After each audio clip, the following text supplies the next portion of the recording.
What's up, everybody? I'm about to show you one of the most magical things that you can do in Windows 10.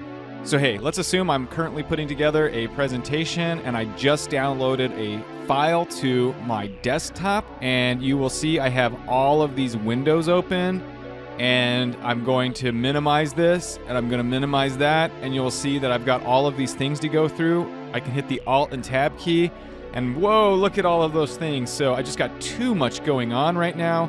What to do? Well, here's something that you can do, the most magical trick in all of Windows.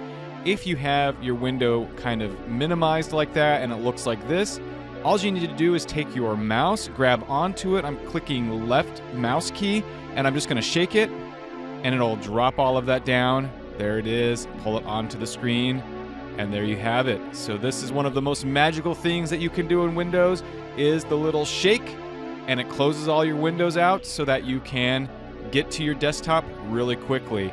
Just to highlight how awesome this is, let's say that I have all of these open and I want to get rid of something, just shake it. There you go. So hey, did you enjoy this tip? If you did, be sure to like, share, subscribe, and until the next video, I hope that you have a wonderful day.